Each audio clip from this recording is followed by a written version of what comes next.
और कांग्रेस के कुशासन के कारण एक समय ऐसा था जब असम के बारे में बात होती थी, यहां पर उग्रवाद की बात होती थी, इंसर्जेंसी की बात होती थी, असम में अशांति की बात होती थी, लेकिन गरीबी और भूखमरी की बात होती थी।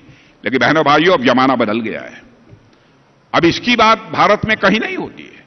दुनिया के दूसरे देशों में चले जाइए, अब कोई भूखमरी की बात नहीं करता, बहुत गंभीर गरीबी की भी असम में कोई बात नहीं करता, अब कोई उग्रवाद की भी बात नहीं करता।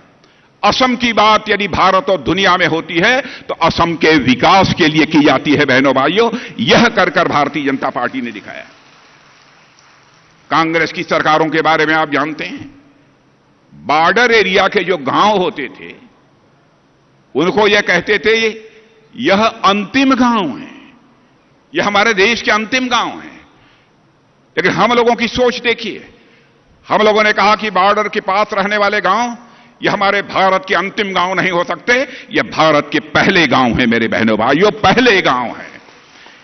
इसलिए विकास का जब प्रश्न आता है तो बॉर्डर की सीमा पर रहने वाले लोगों को प्राथमिकता दी जानी चाहिए।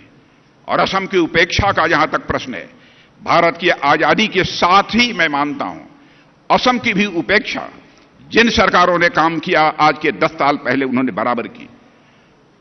और मैं याद दिलाना चाहता हूं कि 1953 में जब असम की धरती से तेल निकला तो असमवासियों को यह उम्मीद थी कि अब इससे असम में नया रोजगार पैदा होगा, असम धनवान राज्य बन जाएगा।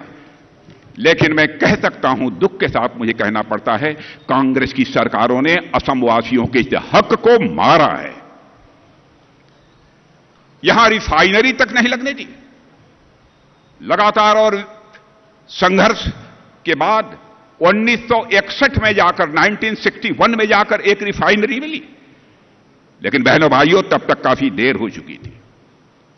और बहनों भाइयों, असम और नॉर्थ ईस्ट के विकास को नई दिशा और नई ऊर्जा देने का काम पहली बार किसी ने गंभीरता से किया है। हमारे पूर्व प्रधानमंत्री श्रद्धेय अटल बिहारी वाजपेयी ने ही किया था। उन्होंने नॉर्थ ईस्टर्न रीजन के विकास के लिए, आपको जानकारी होगी, पहली बार आजाद भारत में नॉर्थ ईस्ट के विकास के लिए अलग से मिनिस्ट्री बनाने का काम किसी ने किया तो हमारे श्रद्धेय अटल बिहारी वाजपेयी ने किया था, ताकि इस असम का तेजी के साथ विकास हो सके। और आज हमारे प्रधानमंत्री मोदी जी ने विकास का जब प्रश्न आता है, सर्वाधिक प्राथमिकता यदि किसी को दी है तो बहनों भाइयों नॉर्थ ईस्ट को दी है।